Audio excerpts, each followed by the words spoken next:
Hello everyone, good morning. आज 2 अप्रैल है और धीरे धीरे ना समय कब बीत जाता है पता नहीं चलता है। आपकी परीक्षा में भी अब गिनती के बचे हुए दिन हैं, तो ये समय आपके बहुत अधिक अलर्ट होने का और पूरा समय आपको अपनी स्टडी में देने का आ गया है।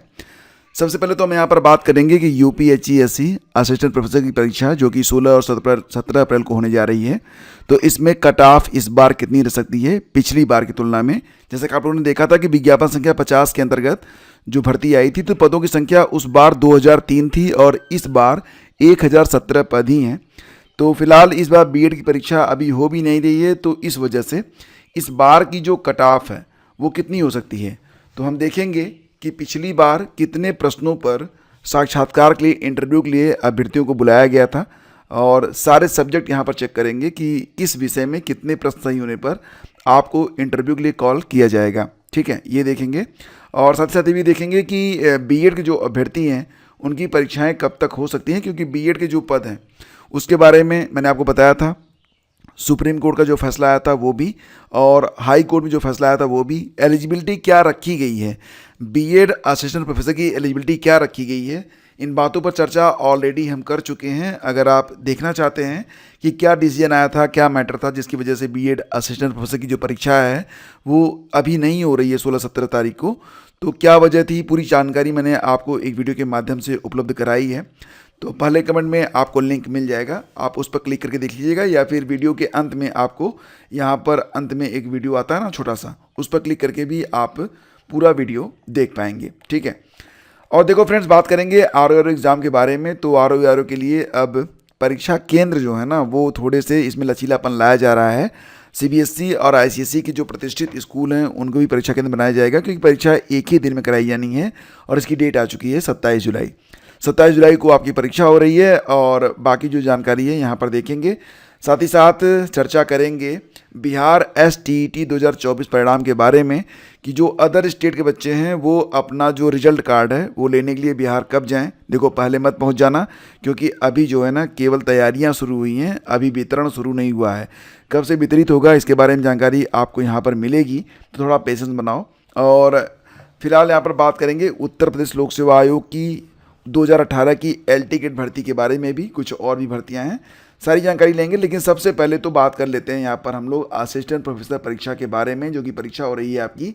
कब हो रही है? 16 और 17 अप्रैल को ये परीक्षा करवाई जा रही है। ठीक है, तो समय कितना बचा हुआ है आपके पास? बिल्कुल आप मान के चल सकते हैं कि 10 से 12 दिन का समय बचा हुआ है। 1-2 दिन विशेष व्यस्तता से आपके निकल जाएंगे, आपको पता भी नहीं चलेगा। हो सकता है कि परीक्षा केंद्र तक पहुंचने में ही आपको एक दिन पहले निकलना पड़ जाए, तो 10 से 12 दिन। अब ये जो 10 से 12 दिन है बहुत ही इंपॉर्टेंट है।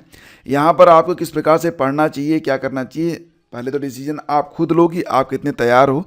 इसके बाद एक गाइडलाइन मैं आपको यहाँ पर दूंगा अपने हिसाब से कि मैंने इसकी तैयारी कैसे की थी इस परीक्षा को क्रैक करते समय, तो सारी जानकारी मैं आपको उपलब्ध करवा दूंगा। तो फ्रेंड्स, थोड़ा सा आगे बढ़ते हैं और देखते हैं कि एडवर्टीजमेंट नंबर 50, जी हाँ, इसके पहले जो विज्ञापन जारी हुआ था तो उसमें कट ऑफ मतलब इंटरव्यू के लिए कितने प्रश्नों के सही होने पर आपको बुलाया गया था। तो पहले ये देख लेते हैं, इसके बाद बात करते हैं बीएड के बारे में। तो देखो यहाँ पर ना ये जो फाइनल कट ऑफ है लगाई गई है, यानी कि कितने प्रश्न सही होने पर आपको इंटरव्यू के लिए कॉल आ सकती है। तो ध्यान से देख लेना इसको। यह साक्षात्कार हेतु आमंत्रित अभ्यर्थियों की संख्या, कितने लोगों को बुलाया गया था, ये पहले कॉलम में दिया गया है, और कट ऑफ अंक मतलब कितनी कट ऑफ गई थी। तो दोनों बातें यहाँ पर हम लोग आइए देख लेते हैं। पहले तो यहाँ पर आप ये समझ लीजिए कि ये जो कट ऑफ मैं आपको दिखा रहा हूँ, यह विज्ञापन संख्या 50 का है, और वर्तमान में जो भर्ती अभी परीक्षा होने वाली है वो विज्ञापन संख्या 51 है। तो यहाँ पर हम चर्चा कर रहे हैं विज्ञापन संख्या 50 के बारे में। पदों की संख्या विज्ञापन संख्या 50 में वर्तमान में 51 की अपेक्षा में लगभग दुगनी थी। तब 2003 पद थे और 51 में जो पद हैं वो 1017 पद हैं। लेकिन फिलहाल अभी तो और भी कम है, क्योंकि बीएड के पद यहाँ पर लगभग 107 पद यहाँ पर निकाल दिए गए हैं। जी हाँ, बीएड के पदों की संख्या अब 107 बताई जा रही है। पहले बीएड में क्या आया था कि बीएड में 75 पदों पर विज्ञप्ति जारी हुई थी, बाद में संख्या बढ़कर 93 हुई थी, और अब यहाँ पर कहा जा रहा है कि कुल 107 पद बीएड असिस्टेंट प्रोफेसर के लिए है। और बीएड के लिए क्या एलिजिबिलिटी है, आप वीडियो देख लेना, क्लियर हो जाएगा। यहाँ पर चर्चा करेंगे तो वीडियो बहुत लंबा हो जाएगा, प्रयास ये रहता है कि वीडियो को छोटा रखा जाए। तो सबसे पहले देखते हैं कि यहाँ पर सब्जेक्ट वाइज कितने प्रश्नों पर कट ऑफ लोगों को कॉल किया गया था। ठीक है, तो सबसे पहले तो यहाँ पर हिंदी है। हिंदी में 186 लोगों को बुलाया गया था और यहाँ पर आरक्षित की जो कट ऑफ गई थी वो 134 गई थी। 134 का मतलब हो गया कि लगभग 67 प्रश्न सही करने पर आपको कॉल किया गया था। सेम कट ऑफ जो थी ना वो यहाँ पर भी गई थी, जैसे कि ईडब्ल्यूएस की जो कट ऑफ थी वो 134 गई थी। ओबीसी की कट ऑफ जो है वो भी 134 गई थी। एससी की कट ऑफ जो थी वो 118 गई थी और इसी प्रकार से एसटी की कट ऑफ जो है 110 गई थी। तो बाकी जो ये पीडीएफ है ये आप देख लेना, मैं टेलीग्राम पर इसे शेयर कर दूंगा, वहाँ से जाकर आप चेक कर लेना कि आपका जो सब्जेक्ट है उसमें कट ऑफ आपकी कैटेगरी के मुताबिक कितनी गई थी। क्योंकि यहाँ पर मैं एक एक बिंदु को चर्चा नहीं कर पाऊँगा, लगभग 1 घंटे का वीडियो हो जाएगा और उसमें आपके काम आएगा मात्र 2 से 3 मिनट। तो कोई फ़ायदा तो है नहीं कि 1 घंटे का वीडियो ये बनाया जाए। ठीक है, तो देखो यहाँ पर बात करते हैं उर्दू के बारे में। तो मैं यहाँ पर आरक्षित के बारे में बात कर लेता हूँ, क्योंकि हमें बस इतना जानना है कि कितने प्रश्न इस बार आपको सही करके आने हैं। हमें पिछली कट ऑफ से क्या मतलब, हमें तो अपना जो है एक टारगेट सेट करना है कि कितने प्रश्न सही इस बार करके आपको आने हैं। तो जैसे कि आप यहाँ पर देख रहे हैं कि 134 कट ऑफ गई थी। अब मैं अंक बोलूँगा और आपका जो सब्जेक्ट होगा उसमें आप 2 से भाग दे लेना, आपको पता चल जाएगा कि कितने प्रश्न आपको मिनिमम करके आने हैं। नेगेटिव मार्किंग नहीं होती है, ये बात ध्यान रखना। ठीक है, तो हिंदी में कट ऑफ जो थी वो 134 थी। उर्दू में 156 गई थी, मतलब आप देख रहे हैं यहाँ पर लगभग 77 चली गई थी। और अंग्रेजी में गई थी 111। तो 111 का मतलब यहाँ पर अंग्रेजी में जो कट ऑफ है वो काफ़ी कम गई थी, लगभग कुल मिला के 55-56 प्रश्नों पर ही जो है अंग्रेजी में इंटरव्यू में बुलावा हो गया था। संस्कृत में कट ऑफ जो थी, अच्छा नंबर ऑफ सीट्स भी ज़्यादा थी ना, 207 सीट थी, तो नंबर ऑफ सीट्स भी बहुत मायने रखती है। इसके बाद देखेंगे संस्कृत में 144 गई थी, चित्रकला में 140.82 गई थी और संगीत गायन में 149, संगीत सितार वादन में 146। बाकी सब्जेक्ट में बात करता हूँ। इतिहास में गई कितनी गई थी, 128 के आसपास गई थी मेल की और 124 के आसपास गई थी फीमेल की।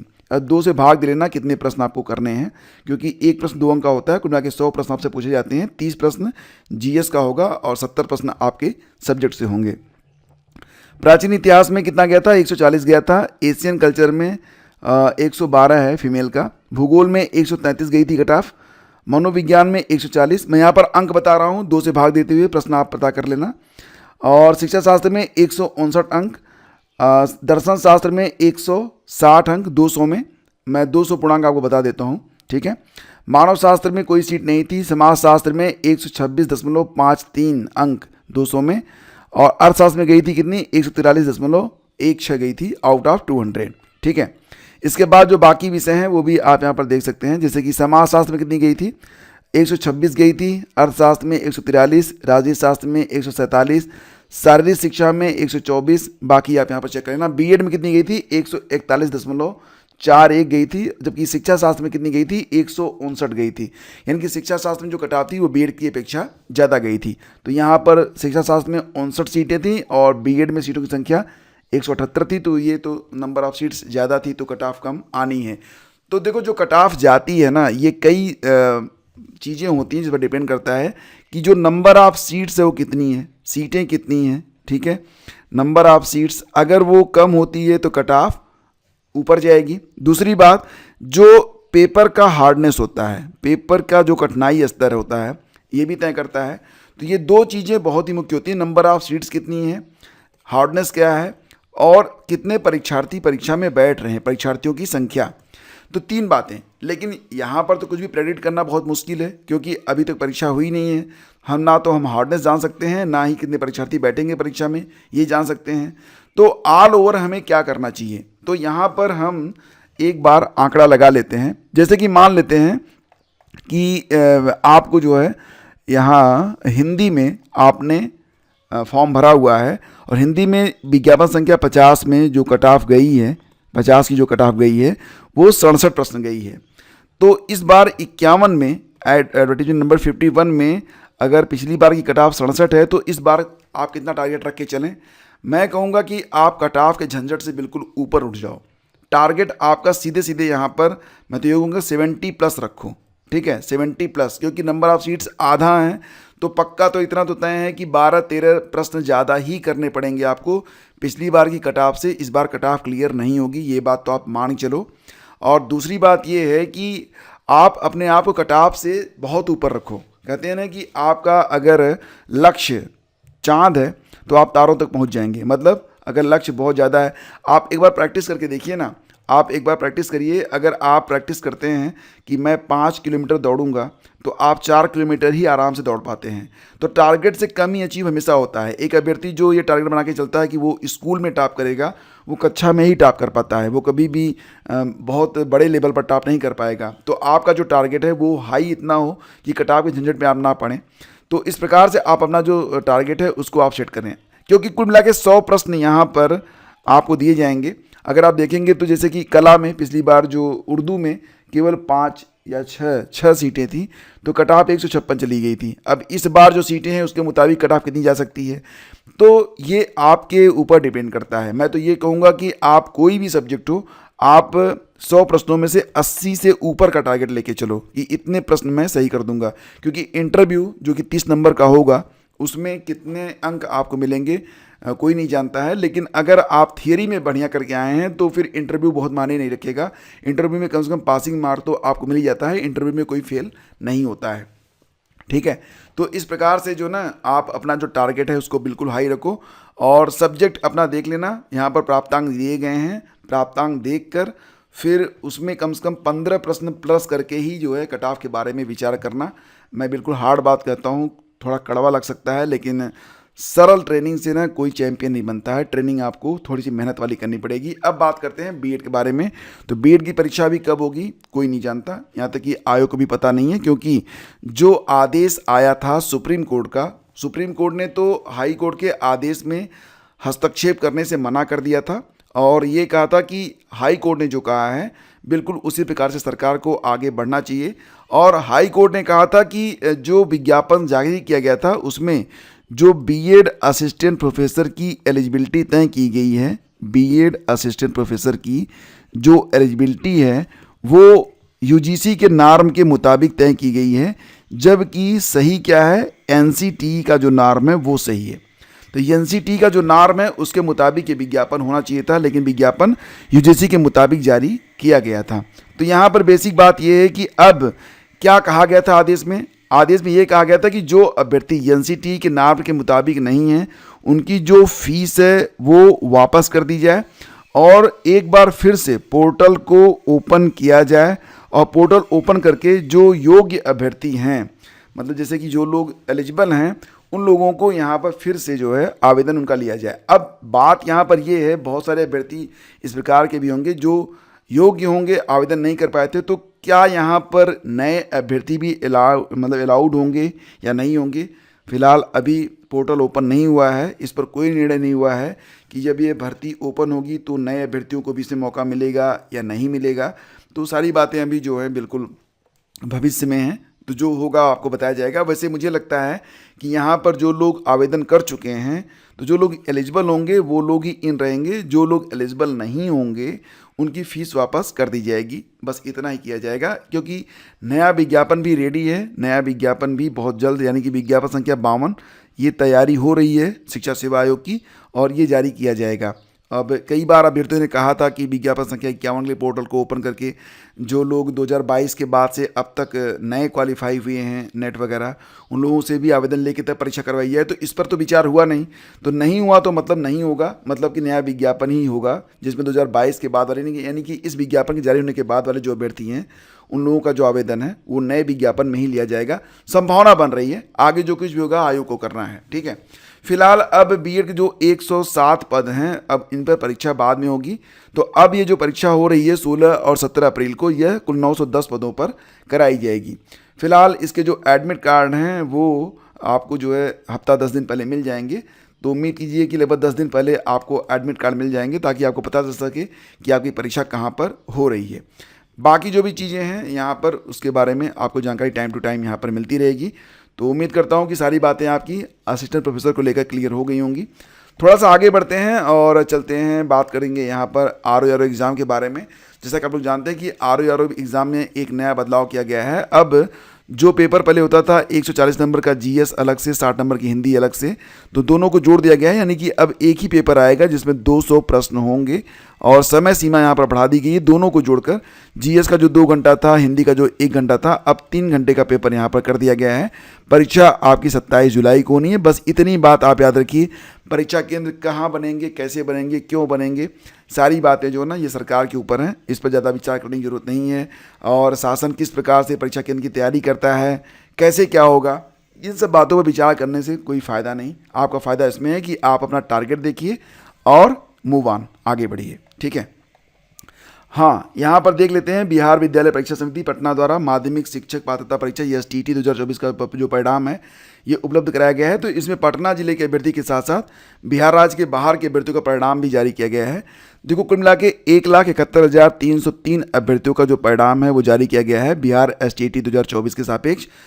अब ये जो प्रमाण पत्रों का वितरण होगा ये 15 अप्रैल से होगा। तो पहले मत पहुंच जाना आप वहां पर। 15 अप्रैल 2025 से इसका वितरण किया जाएगा। वितरण स्थल, तिथि और समय की सूचना आपको बाद में इसी चैनल पर मिल जाएगी। मतलब ये मान चलो कि बस अभी 15 तारीख से 15 अप्रैल से बिहार STT 2024 का जो सर्टिफिकेट है वो वितरित किया जाएगा। अभ्यर्थी को स्वयं जाना पड़ेगा, उसके अलावा किसी अन्य को अथॉरिटी नहीं बनाया जाएगा। आप किसी से कह दें मेरा लेते आना, वो नहीं ला पाएगा।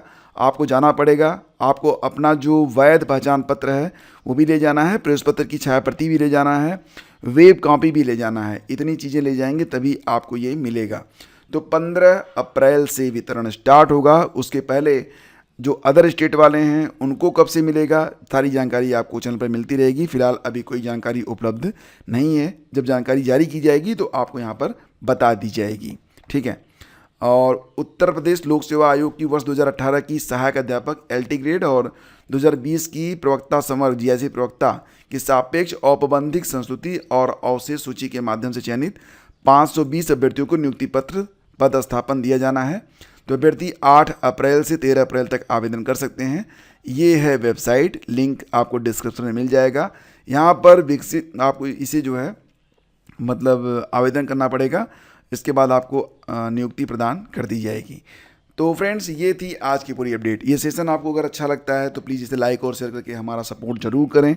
अपने व्हाट्सएप स्टेटस स्टडी ग्रुप में जहाँ पर भी आप जुड़े हुए हों वहाँ पर इसे शेयर जरूर कर दिया करें। और पहली बार हैं तो सब्सक्राइब कर लिया करें। अगर आपको नोटिफिकेशन नहीं मिलता है तो एक बार अनसब्सक्राइब करके दोबारा से सब्सक्राइब करके बेल आइकन को प्रेस करें, आपको नोटिफिकेशन मिलेगा। क्योंकि कुछ लोग कह रहे हैं कि नोटिफिकेशन नहीं आता है, तो यही तरीका है। या फिर आप टेलीग्राम चैनल को ज्वाइन कर लीजिए। जो भी वीडियोज़ यहाँ पर आएंगे आपको टेलीग्राम पर हम जानकारी प्रदान करते रहेंगे, वहाँ से भी आपको वीडियोज़ और बाकी इन्फॉर्मेशन मिलती रहेगी। लिंक आपको डिस्क्रिप्शन में दिया गया है। Have a great day. जय हिंद। आप सभी का दिन शुभ हो।